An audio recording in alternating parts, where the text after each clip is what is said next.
정부가 저출산 해결을 위해 국내 출생 외국인 자녀에게 한국 국적을 부여하는 방안을 검토하기로 했다. 미국처럼 국적 부여의 속지주의를 적용하겠다는 것이다. 통계청의 2분기 인구 동향 결과에 따르면 올해 2분기 합계 출산율은 0.84명으로 역대 최저를 기록했다. 상반기 출생아 수 역시 작년 동기보다 9.9% 감소한 14만 3천 명에 그쳐 올해는 인구 감소가 발생하는 첫 번째 해로 기록될 전망이다. 정부가 지난 27일 발표한 인구구조 변화 대응 방향에는 이러한 추세를 완화시키기 위해 외국 인력을 활용하는 방안이 담겼다. 혈통주의를 완화해 한국 국적 부여 기회를 넓히고 복수 국적 제도를 확대 적용하는 내용이다.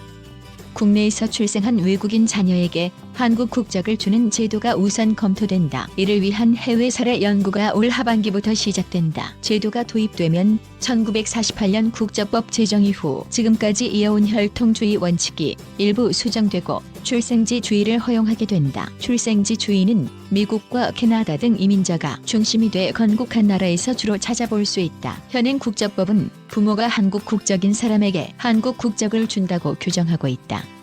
복수 국적 제도도 확대 운영한다. 한국 국적을 취득한 외국인은 1년 안에 이전 국적을 포기해야 하지만 우수 인재로 선정되면 복수 국적을 인정받는다. 정부는 9월부터 우수 인재의 범위를 기존, 과학, 인문, 학술, 문화예술, 체육, 경영, 무역, 첨단 기술 등 4개 분야에서 저명인사, 기업 근무자, 원천기술 보유자 등을 더해 10개 분야로 확대할 계획이다.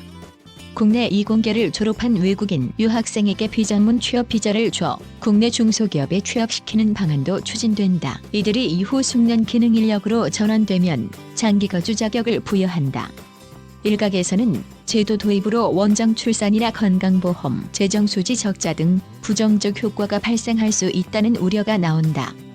일부 네티즌들은 저출산 못 잡으니 이런 정책 펴는 것 아닌가, 원정 출산 오는 외국인들 늘어나겠네, 애 아프면 한국 와서 잠깐 살다가 싸게 수술받고 다시 가겠지, 우리나라가 미국이나 캐나다, 호주처럼 이민자로 이루어진 국가도 아니고 자국민이 이렇게 있는데 누구한테 뭘 줘?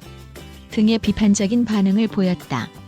기존의 혈통주의 원칙을 전면 수정하는 게 아니라 우수 인재 등 일정 요건을 충족하는 외국인의 자녀에 한해 예외적으로 국적을 주는 것을 검토하겠다는 것이 기획재정부의 설명이다. 전명석 환경닷컴 인턴 기자 뉴신포의 탱크영.com